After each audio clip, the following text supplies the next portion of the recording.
This is the Healthcare Education Transformation Podcast, a podcast brought to you by two physical therapists devoted to helping physical therapists and other healthcare providers become better educators to patients, students, the community, and each other by interviewing prominent and passionate people within the realms of healthcare and education.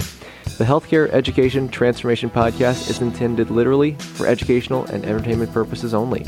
No clinical decision-making should be based on only one source, and therefore this podcast should not be used as personal medical advice.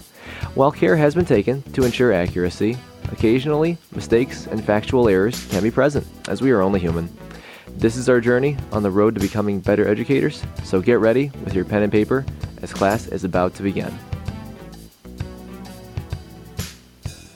Hello and welcome to another episode of the Healthcare Education Transformation Podcast. My name is Brandon Poen, and I am joined, as always, by my co-host, F. Scott Fiel. And today, we have two very special guests today. We have the two co-hosts from the Pre PT grind. We have Casey Coleman and Joses Ngugi. What's up, brother? How you guys doing? We're here. How's everyone? Oh, we're doing fantastic, man. How about you guys? We're doing very well. Great. Can't complain. Awesome. So both of our guests have created also the Pre-Doctor of Physical Therapy Students Group, which serves as a great resource for all students. But it's mostly for students deciding to pursue a career as a physical therapist. And they put out a weekly live video on Wednesdays at 8 p.m. Eastern Time. And they're two awesome and promising PT contributors also who have launched their own podcast called the Pre PT Grind, which the link will be posted in the show notes, which is designed to help empower, motivate, educate, and guide future physical therapy students. Now, I was introduced to these two incredible guys through being a part of Greg Todd's Smart Success PT classes.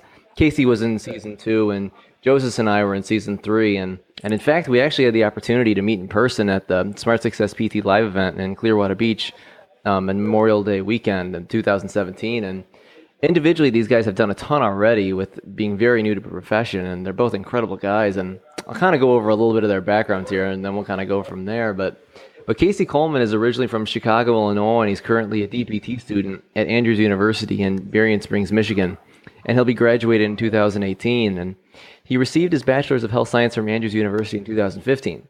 He admires the ability of the body to heal itself with an interest in human biomechanics that respects human anatomy. He is the co-founder of the Pre PT Grind and the associate director of social media for newgradphysicaltherapy.com. And outside of PT, his hobbies include learning, laughing, music, and sports.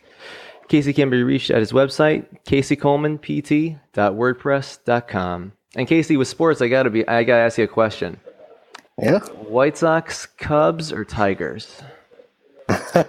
Well, I'm originally from the south side of Chicago, so I have to go Sox.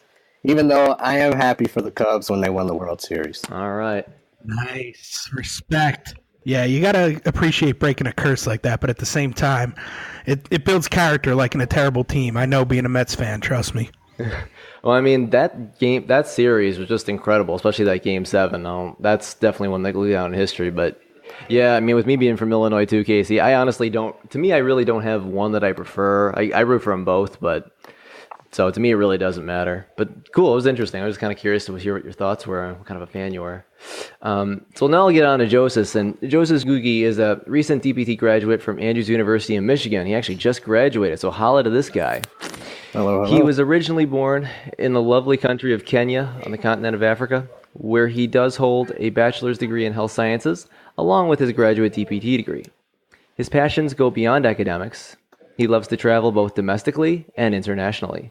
He loves sports with a specific appreciation for the LA Lakers. And most importantly, his family and God are number one in his life. Amen to that. He is also the co-founder of the Pre PT Grind and the founder of the soon-to-be released Pre PT Success Program. Joses can be reached on his social media platforms as well as his website at jointpurposefit.com. Now, gentlemen, thank you both so much for coming on the show this evening. And now I realize that I kept your bios brief, but was there anything that you'd like our audience to know about you guys that I didn't mention?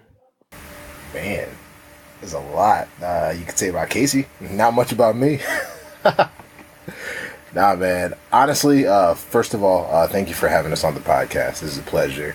But in regards to the two of us, I know Casey can speak for himself, but I know we're really just two young young brothers, man, just working hard to make the profession a better place.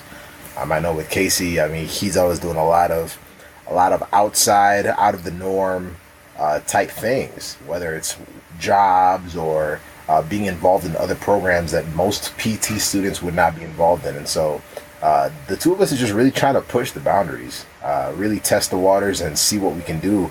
And then look back on the profession in a few years and say, well, dang, like we helped a little bit in pushing it forward. So that's as much as I think I would say.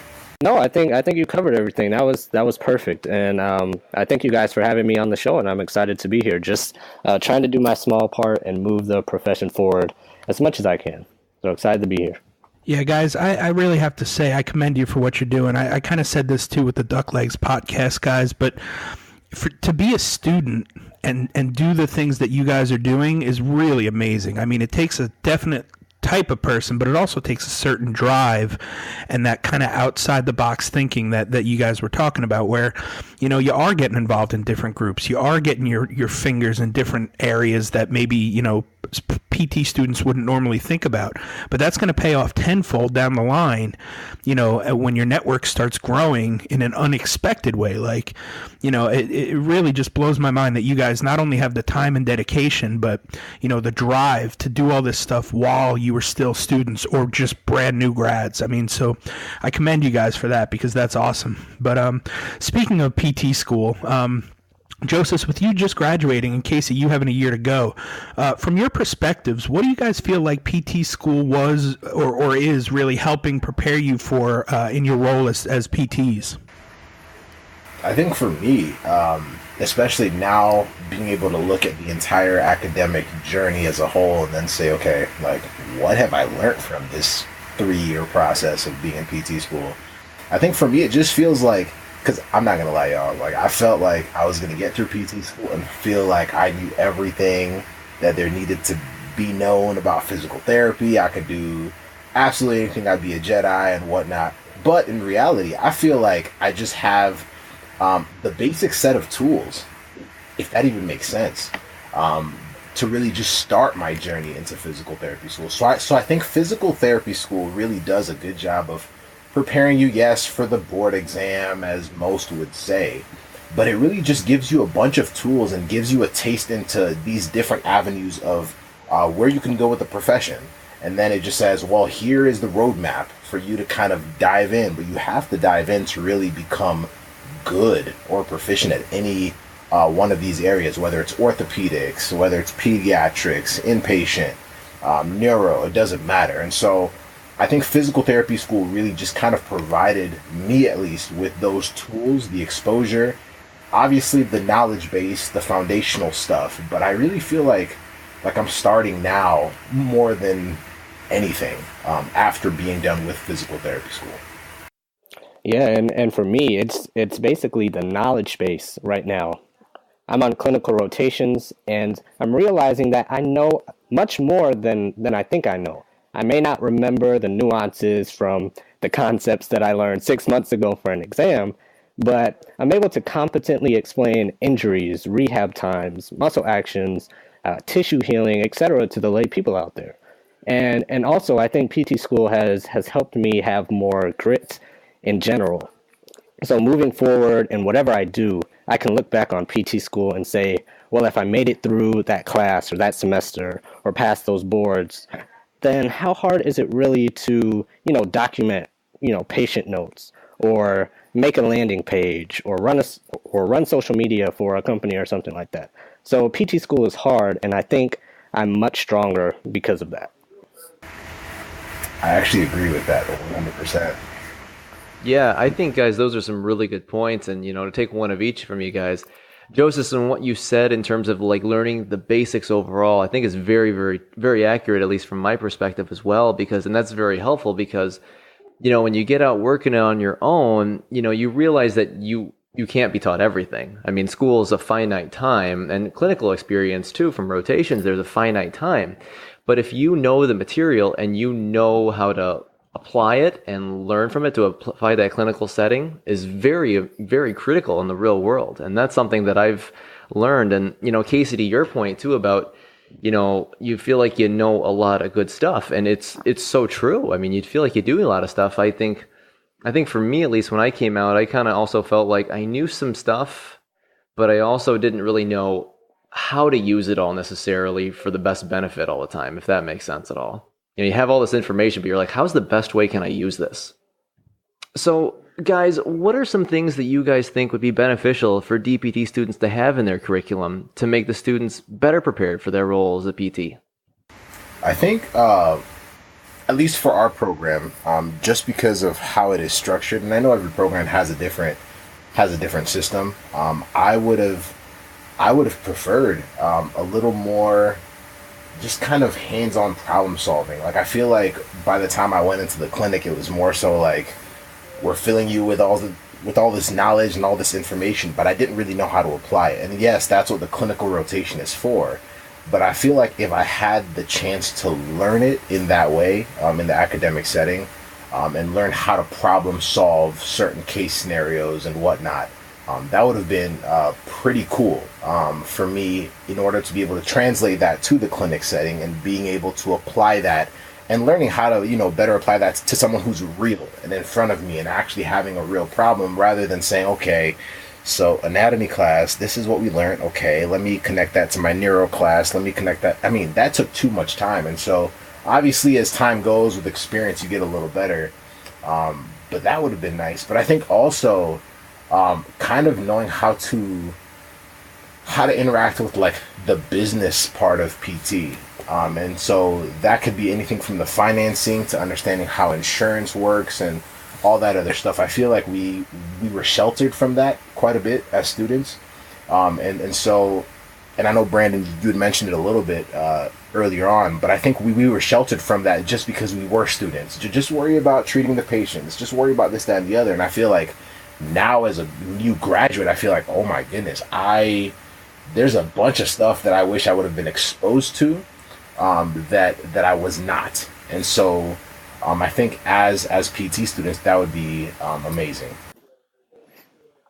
So yeah, I hate to do this, but I'm kind of giving the same answer as Joseph, just because I am in the clinical setting right now. So PT school is very book heavy, and it's rational because it's what they have to do to prepare us for boards.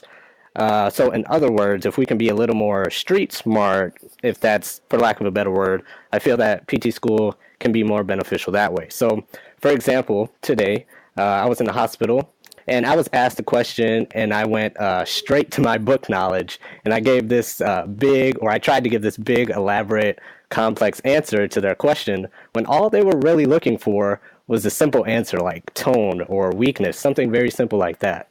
Now, PT schools, like Joseph said, may say, well, that's what you're on clinicals for, to get that applied knowledge or that street smarts, and that's understandable. But like we said before, having that beforehand would probably help a lot more. Also, there is so much we can do in PT, and that's why I picked it. There's so much beyond the hospital, so much beyond the clinic. We can go on with list and list of things we can do, but just having knowledge of what's out there. We don't even have to have a lecture and go into what you can do about everything, but just having some basic knowledge of what's out there, so people are aware that PT has more to offer, would be beneficial as well. Yeah, that's a good point, Casey. I think just more reps, more hands-on, more street knowledge in the actual courses and curriculum would definitely be helpful, which is actually, ironically, it's kind of what I'm doing some of my dissertation on. I'm trying to bring more awareness and more use of service-based learning into PT curriculum, because I think it's a good opportunity, to go out and do a community service project in the community in order to learn, as opposed to sitting in a class and watching a lecture. I know it's a lot more work on the professor's side, and on the teacher side of things, because there's a lot more planning and organizing, but I think the students would benefit and the community benefits too. So that's kind of what I'm working on here. But you guys, realizing that, of course, each program's different, what are your opinions of the current candidacy criteria for entrance into DPT programs? Casey, you got this one first, man. All right. So entering DPT programs, now it's hard to get in, and rightly so. We talked about this on a few of our live videos and podcasts, but many people drop out of PT school because they are not ready for its intensity. And that scenario of people who drop out, those people took the spot of somebody else who would have cherished PT school and would have not taken it for granted. Therefore, now I understand why PT schools want a high GPA and so many observation hours, strong reference letters, good GRE scores, interviews, etc. They want to know that they are making or they are investing in the right person because, they get paid for every student in their program. And if a student drops out, that's money lost. So many schools are doing a great job of not only looking at GPA and looking at the whole applicant, because as we know, GPA is not everything. And there's so many of our followers who would be killer DPT students, but they just don't have that high GPA that schools are looking for. So I would also add that PT schools see reapplicants as strong candidates because reapplying takes a lot of grit and determination. So these students who are reapplying are making huge changes to get into PT school, and they are showing that they are serious about this profession. So if those PT schools and faculty who are out there, if they're getting some reapplicants who are showing up on their desk, I highly recommend that you take those applicants very seriously. Man, Casey took the answer right out of my mouth, actually. My biggest point was even talking about the second-time applicants. The main reason why that even came to my head is because our podcast that just came out was highlighting that aspect as well. But I think in the search process for PT schools to identify which students are appropriate for their program, we have to be honest in saying that not all programs are perfect. I mean, they're ran by humans and we make mistakes and whatnot, but they have set up systems by which they can identify, to the best of their abilities, which students are appropriate to get into the programs. But I do feel like there are times when the system does fail the right student.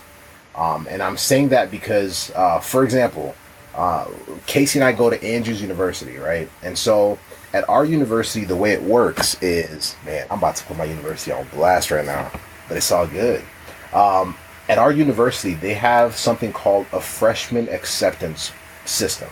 So what that is if you got your bachelor's degree there and you're doing your 3+3, your 4+3, whatever it is, if you started your bachelor program at our university and stayed above a certain GPA all the way through your bachelor's program and never went below that level, whether it's a 3.5 or a 3.6 or whatever, never went below it any semester. Like, so if one semester you go below it, you lost it. But if you kept that GPA every single semester throughout your bachelor's program and met a few other criteria, you would essentially be accepted into the program itself. And so that sounds like a easy pass, but the truth of the matter is, like, not a lot of people actually are able to complete that process all the way through with that. Like, you might have 50. I was going to say that sounds a lot harder than it seems. Oh, you know, it's definitely a lot harder than it seems. So you might have 50 students start on it, but only 2 or 3 actually get through with it. However, it is possible for people to fall through the cracks because, I mean, we've seen people come to the program and they've been able to maintain that GPA and whatnot, but then they get into the program and they're not cut out for it. And then they end up either dropping the program themselves or they're kicked out of the program because they're not able to meet the performance level that's required to stay in the program. And then exactly what Casey was saying is 100% correct, in that now you're looking back and you're saying, well, what the heck? They took somebody else's seat. There's somebody else that had been working their butt off to get into the program. They would have been perfect for it, but now they're not in there. And so I think there are flaws.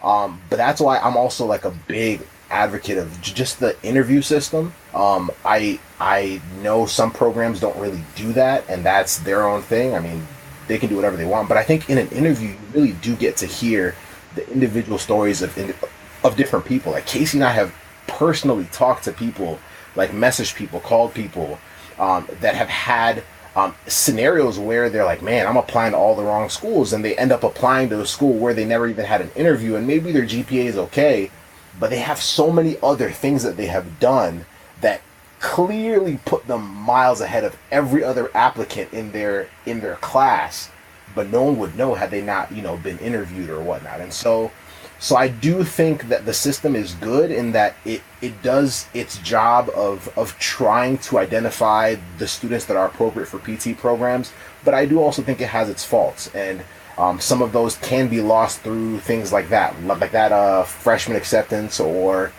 even not doing interviews and just doing grades, because we all know that in physical therapy, it's not about just getting good grades and getting your degree. You have to actually be able to talk to people. You have to actually be able to do certain things. I mean, if you can't hold a conversation with somebody, but you can hold a 4.0, it doesn't mean nothing. You're not going to survive as a physical therapist. And so there's a lot of those things. Obviously, y'all can tell that I can go on a tangent about that, but those are my thoughts as a whole. Yeah, I think those were a lot of good points there, especially about the candidacy. And, that leads in perfectly to our next question. So guys, what do you guys believe is the ideal candidate to get into PT school? And, and what does that student look like? Well, first of all, the ideal candidate is named Joses and Casey. No, I'm kidding. No, the perfect candidate, and Casey can add quite a bit to this, I believe. Like, first of all, someone who can communicate well. We're talking about grades and whatnot, or even has the desire to really learn how to communicate well. Because everything that we do, like Casey was just explaining a scenario where we have all this book knowledge, like we know all these big words and all these big terms, but at the end of the day, we're not treating other therapists, we're not treating other medical professionals, we're treating patients, people that have absolutely no idea what we're talking about until we bring it down to their level, to what they actually need in that moment. And to do that, you have to be able to have that ability to communicate with them and understand, have that emotional intelligence, I guess you would call it. I think on top of that, you have to have someone that knows about the profession and knows where they want to be in the profession as a whole. Someone who understands their why. Everyone has a story. They're like, well, I'm coming into physical therapy school because I've always just wanted to help people. Like, I heard that one so many times. I was like, that's a load of crap. You know what I'm saying? Like you can help people in so many other avenues. But to know your why, like, there are people that you will listen to them and you will talk to them, you'll know, oh my goodness, based on even why they're here, even why they're pursuing physical therapy. Like, I know for a fact that they will be absolutely phenomenal, because the thing that drives them, because physical therapy school is not easy. Like, we all know that, right? And so because physical therapy school is not easy, one, what's going to push me through that program? Because even if I got into it, it doesn't mean that the same way I got in is how I'm going to stay. Now I've got to work 10 times harder just to stay in the program. And so while I'm in, like, what is actually pushing me? And once I'm out, because that's when the real deal starts. Like, how am I able to take my why, to take my reason for actually serving people, and how can I channel it into everything that I do? And so people that know their why, people that are aware of what the profession is and have goals for their own career, because I think that really tells you a lot about how someone's going to do in the program. Obviously, we have the basics like grades and whatnot, because it is a rigorous academic process. So I know for a lot of people, like, school is tough and they're able to communicate, and I know there are ways to kind of bring the two together, but I think that is an important aspect to remember, in that grades are also something that is good to kind of work on, to really practice being diligent on academics and whatnot, because you want to get through the program itself as well, so that you're not taking the seat of somebody else that maybe wants it worse than you do. But those are some of the points that I think are crucial for someone who's applying for physical therapy school. Yeah, Joseph, that's a great point. It reminds me of that Simon Sinek book, Start With Why. I feel like if pre-PT students read that book before going or attempting to go to PT school, that might help them make the decision, is this even right for me? Maybe it's not. Maybe they go a different route. But I think, like you said, finding that why behind, not just, oh, I want to help people. Like, that's generic. That's not going to get you too far, So, yeah, I think that's a great point. Casey, what about you being in school currently? What are some of the students surrounding you? I mean, yourself, obviously, is a prime example of the perfect candidate, but What about some of your students that are, in classes with you? What do they look like? What is like a great student in your class look like? You don't have to name names. Just give me the rundown of some good attributes that you're seeing. Yeah, well, like you said, me, of course, and all that good stuff. But but like Joseph said, grades are still very important. Like, don't let me fool you. Don't let whatever you see me doing fool you. I worked my butt off to have a very good grade point average, especially in my first year of PT school. So, maybe above, let's just arbitrarily call it a 3.2, 3.3. Of course, it can be higher or something like that. But a good GPA is fundamental. Grades are still important. You have to have the knowledge base and the study skills to survive PT school. After that, I would say observations with someone with at least, let's say, 50 observation hours. Of course, it can be higher. There's people out there with 300, 500, 1,500 observation hours. But in my opinion, I don't think it needs to be like 300 plus hours or anything like that. But what I do believe is that the ideal candidate in regards to observation hours is at least 4 to 5 different PT settings. So I'm not so much concerned about the hours as I am concerned about the variety of physical therapy that the student is exposed to. Because a student can have 500 hours in an outpatient clinic, but that doesn't mean the student really knows everything that PT has to offer. So after that, I would say the ideal candidate would also have a job with some experience in customer service, because like I mentioned before, you have to have some sort of communication skills and customer service skills, because we are in the service business, whether it seems like it or not. So after that, lastly, I would say discipline. PT school is serious, and you need to have every part of your life intact and organized and have good time management and all those things to be successful in PT school. So that kind of sums up my ideal candidate. That's awesome, guys. I think those were some really, really great points. And, I'll share another one too, because one of my good friends who works actually in a program, he works with the admissions committee. And he said another thing that really seems to blow him away, what he looks for in a candidate, is someone who is actually very current with the PT field in terms of like they're following the news and the events that are going on within the PT, the APTA and stuff. And he's like, whoa, holy cow. If someone can say that stuff, that just blows me away. They're at a level, like they truly care. And I thought that was a really good, interesting point. Yeah, definitely. I think, it all just comes down to being a kind of a people person, being able to communicate, being able to hold conversations, being able to answer whatever questions they throw at you in a relatively, smooth and natural manner, You don't always have to be right. Not every answer is right. It's just what you believe and what you think and being able to communicate that, Guys, kind of changing gears a little bit here. What are some of the most common questions you see in the pre-doctor physical therapy students group on the Facebook page there? And what are your guys' responses to that question? Man, those questions have actually kind of changed over time. We obviously get a lot of PT cast questions. A lot of them are because everyone's kind of in the application process. And so those do vary, because that could be everything from like, when I get to this point, what does it mean here? Or now that I've sent out my this, that, and the other for the people that will give my recommendation or whatnot, like, do I wait? They all vary. There's so many different aspects of PT cast that we're getting questions of that all the time.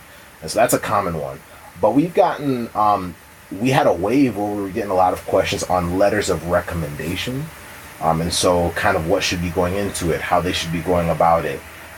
Observation hours, we had quite a few on those, just kind of figuring out like locations and whatnot. But it really does kind of vary, and I think that's the beauty of the pre-doctor of physical therapy students page, because Casey and I and the Pre PT Grind have gotten specific questions coming straight through Pre PT Grind, but then putting people in an avenue where you have other PT students, other clinicians, and other pre-PT students as well in the same location. I mean, heck, they're answering each other's questions without us even being there.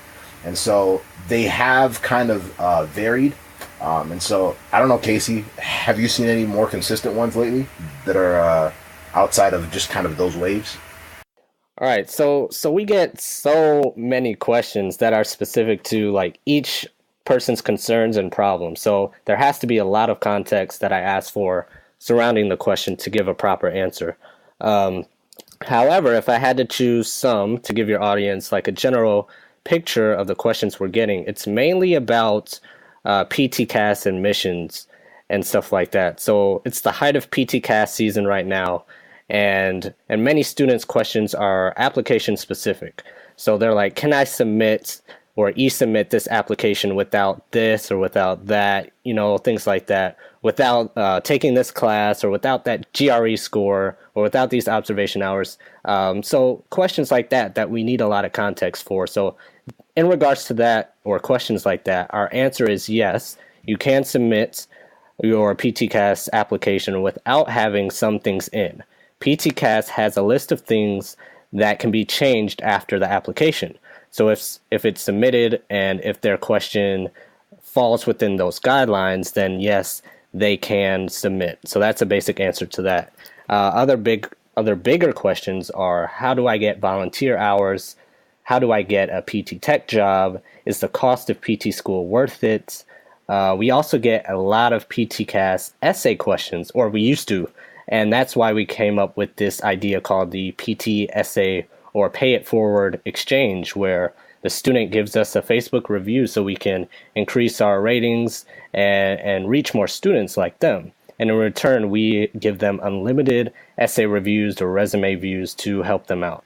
So in regards to that, and in regards to their PTCast essays, the main problem I'm seeing is that a lot of people are going over there's a 4,500 character limit that they give you. You cannot go over that. So a main problem I'm seeing is that they are going over that limit, not following the directions. Then after that, they are not being very personal in their personal essay. That's pretty crazy to think about, Casey, because, I mean, with this new generation, Twitter and all, you should be limiting your characters, you would think, right?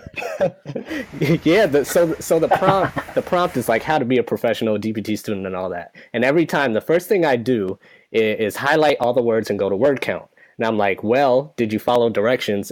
And in that case, are you being a professional DPT student as in following directions? And a lot of the times they're just rambling on and not paying attention to the first direction or one of the first directions. So that's one of the first things I look for. And after that, I make sure they're being personal.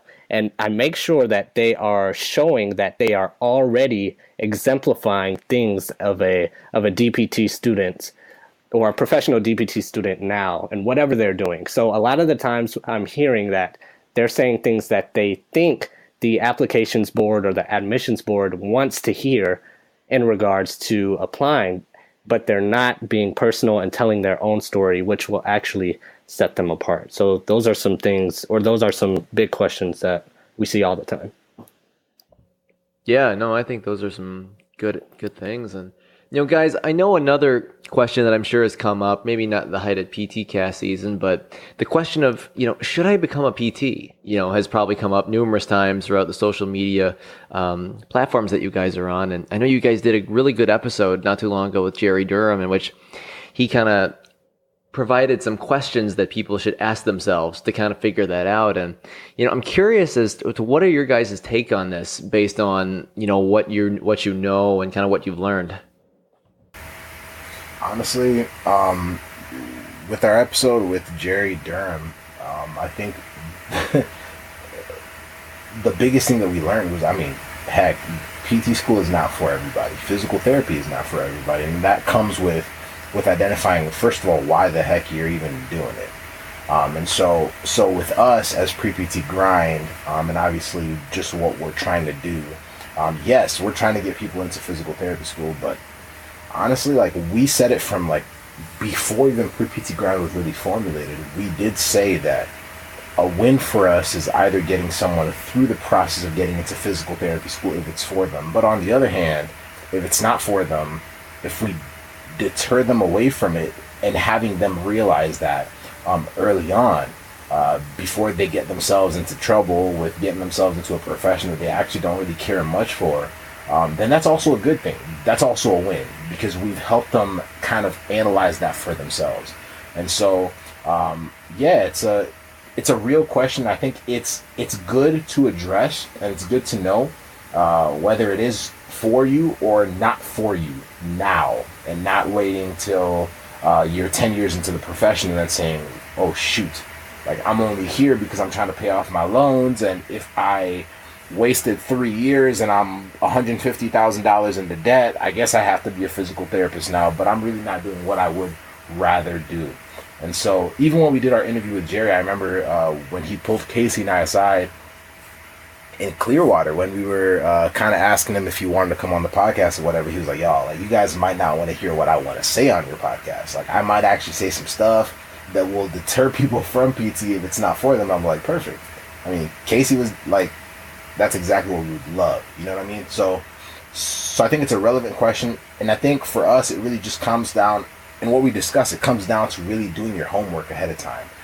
Knowing like all the aspects of whether it's physical therapy, the profession, understanding why it is that you're there, understanding what you want to do with it. Is it a vehicle for you to actually being able to accomplish what your goals are? Whether that's helping people recover health-wise. Is it just because you want to get into like physical fitness or anything like that? If you want to work with just sports, we just had a podcast with an athletic trainer with a strength coach, where we saw that you don't actually have to do physical therapy if you want to just work with athletes, whether you want to go pro or college or high school or whatever. And so like doing that homework ahead of time really is a big deal prior to applying for physical therapy school, and just kind of visiting that question like through and through before jumping on the ship, because once you're on, it's a very expensive ride to come off of. So I think they have to figure that question out for themselves. Like I can't tell them if it's right for them or not. All I can really do is present them with the most information I can, good and bad, and then have them base their decision off that. Now, in my opinion, yes, if everything lines up and you're in PT for the right reasons, then yes, you should become a PT.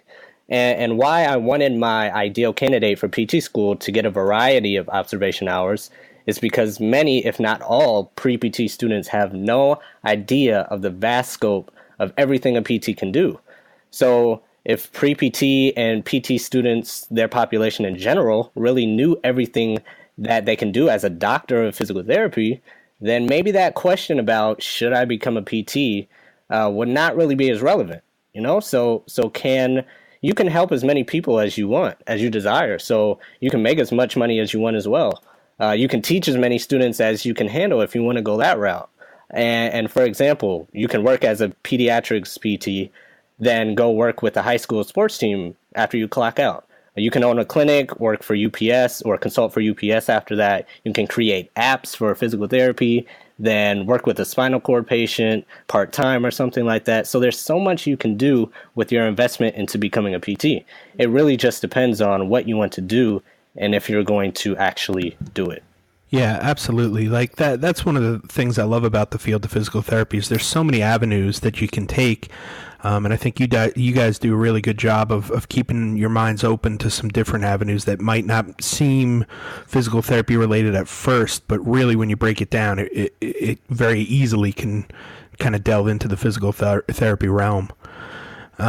Guys, with your relatively new project, the Pre PT Grind podcast, and with managing the Pre-Doctor of Physical Therapy students page, what strategies have you guys found are the best ways to teach Pre-PT students or potential Pre-PTs on getting into PT school? The reason why I like that question is because I've had the chance of meeting a few people that have started following Pre PT Grind in person, and I didn't know that they were. They were like, hey, been listening to your podcast or whatnot. I've been thinking about getting into physical therapy school. And so when we ask them, and even when they get into the Pre-Doctor of Physical Therapy students page, there's a list of questions where we identify how they found out about the page and whatnot. And as I've talked personally to a few people, they've really gravitated to several things. And so for some people, they've actually enjoyed the videos, which we've taken a short break from, but we're going to get back to doing.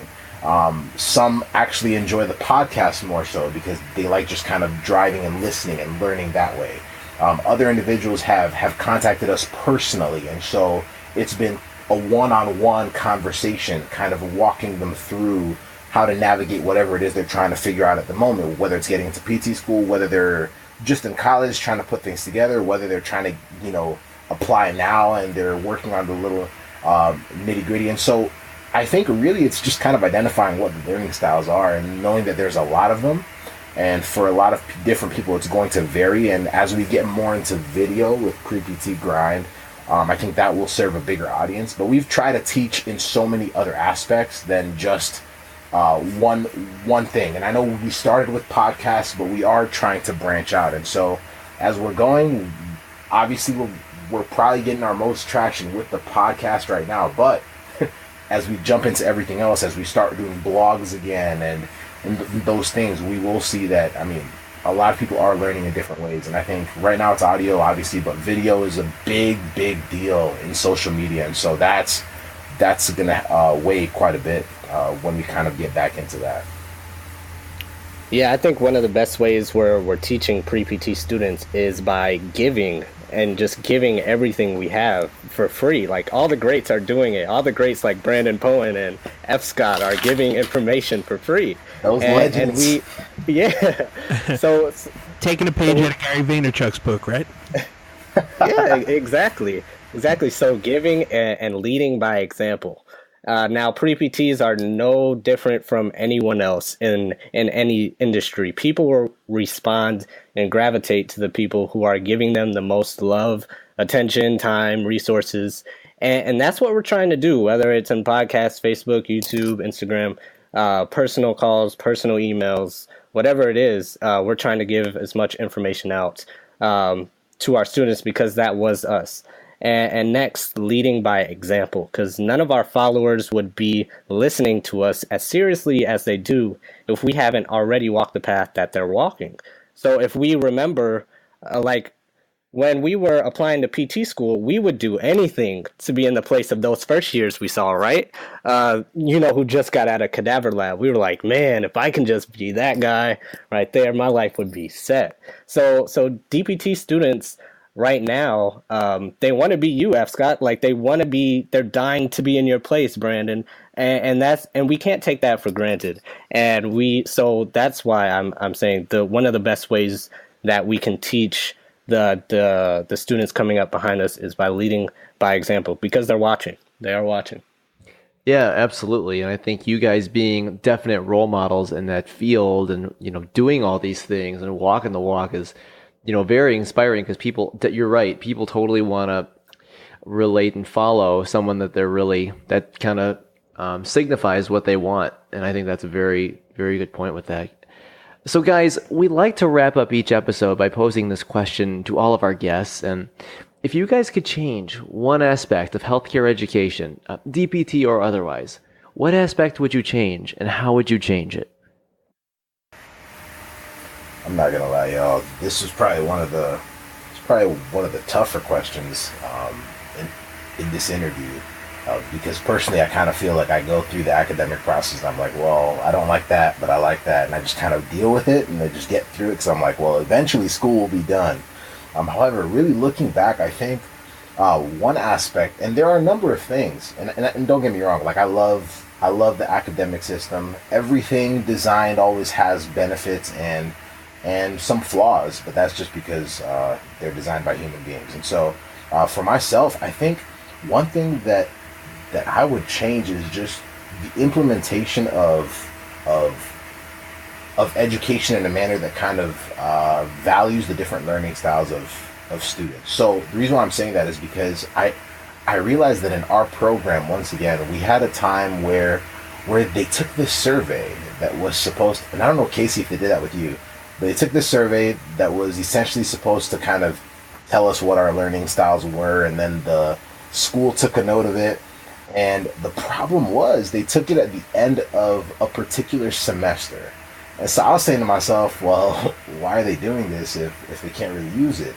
But then I figured, well, maybe they'll start implementing it later on. But they never really did. It just kind of disappeared. And they talked to us about it, and they said, well, a percentage of you are visual learners, and a percentage of you are this, that, and the other. But I think that we come into the academic setting, we're all ready to grind. We're all ready to work hard. But we also do learn differently. And I feel like because of how the academic system is, it is really tailored to one style of learning. It also depends on the teacher. But anyway, that's just me, and I feel like if we were able to kind of balance that out, and it really comes down to the teacher getting to the student's level. And I know some of the best teachers I had during the physical therapy program were the teachers that actually took the time to really kind of dialogue with me personally and kind of understand what I needed and what I was looking for, and really taking the time out of their day, outside of, the lecture time or whatnot, to really kind of help me figure that out. And so I love that. But I feel like that would be one aspect that I would change. And I know the how is the tough part, because it really depends on how the program is situated, how the system is, whether it's if you have more visual learners, obviously you kind of take the balance. So if it's a majority of visual, you kind of implement more of that. If it's more hands-on learners, you implement more of that. Just really, and with physical therapy, I think most of us are really hands-on. Like, we just like to be out there doing things. Like, whether it's seeing patients, whether it's kind of bringing people from the community in to really, like, as we're learning things with neuro, bring in a stroke patient and have us actually like deal with them as we're learning and whatnot. And so I think that's one thing that I would really say. That's really specific to physical therapy school, I know. But with higher learning, that I would change or implement. Yeah, so I love PT school. I would not be on this podcast if I wasn't in PT school. But the cost, man, it's the cost is the thing I would change. Or at least the cost during clinical rotations where we're not in the classroom anymore. So eliminate or reduce tuition during that time. Or at least, here's maybe, who knows, I'm not sure what happened, but just an idea. Allow part of the tuition that we've already paid in the past to be used for travel or living expenses during internships or something like that. Like, pay out a stipend from the tuition we already paid, and let us use some of that. So yes, I understand it takes work to place students in internships, and it takes liability insurance and probably a bunch of stuff I don't even know that goes into it. But I'm sure we're not using anywhere near the resources we were using when we were in the classroom and in the building and stuff like that. So I know some schools already do some sort of stipends for their students, which is great, and I hope to see more of that in other programs. But if schools really care about their students and the future of the profession instead of their bottom line of making money, this can easily help the financial well-being of the future colleagues in there, because we are going to be their future colleagues in PT. Or in this case, we might be the PTs treating them or their loved ones in the very near future, right? So I don't think any of them would like one of us or another PT to come into work every day treating someone who is hating their job because of the financial situation they're in, because of that professor or because of that school program, right? So I think if that financial stress was taken off in some way, shape, or form, that the patient would ultimately be the one who benefits the most, because the physical therapist would be in a much better state of mind. They would not be in as much financial stress. And I think better patient outcomes will eventually come out of that in the long run. So if it would be one thing I could change, it would be most likely the cost. Yeah. Amen, brother. I love it. I love it. Great points, guys. Well, guys, thanks so much for your time, and thanks for coming on the podcast tonight. Like I said, I mean, I just am so enamored by you guys and what you're doing while in PT school. I was just trying to keep my head above float most of the time there. So, shout out to you guys for doing really great things, really positive things in the field of physical therapy, and really giving back already at such a young stage in your career. I love it. Would you mind telling our guests, or our audience rather, about where they can find you online and in social media? Well, for myself, you guys can, if you just type in Joses, Joses, last name Ngugi, Ngugi, if you guys can type that in on any platform, whether it's really just Facebook and Instagram right now, you guys will find me, and you guys can follow me there. My website is jointpurposefit.com. jointpurposefit.com. You guys will see most of my blogs and other posts that I have that are more personal on there. You guys can find me there. Obviously, Pre PT Grind, anything. You guys can find us on our business page, which is the Pre PT Grind on Facebook, the Pre Doctor Physical Therapy Students page, our Instagram page, our Twitter page. You guys can find me on all those platforms. Yeah, and for myself, you can find me at caseycolemanpt.wordpress.com. That's CASEYCOLEMANPT, as in physical therapy, .wordpress.com. Scroll to the bottom of the page, and you'll see all my social media handles there, or icons to follow me on social media: Twitter, Instagram, Facebook, Snapchat, all that good stuff. And that's where you can find me. Hope to see you around. Yeah, Casey and Joseph, thank you guys so much. It was a pleasure. Thank you guys. It was a pleasure. It was fun. Thank you for attending class today, and we hope that you learned something and gained value from the content. If you'd like to schedule office hours with us, feel free to add us on Twitter at HET Podcast, on Instagram, HET Podcast, on Facebook, the Healthcare Education Transformation Podcast, and the homepage, healthcareeducationtransformationpodcast.com. And for those of you following along in the syllabus, extra credit can be obtained by liking us, sharing us, and leaving a review. Let's continue our journey up Mount Educational Success as lifelong learners.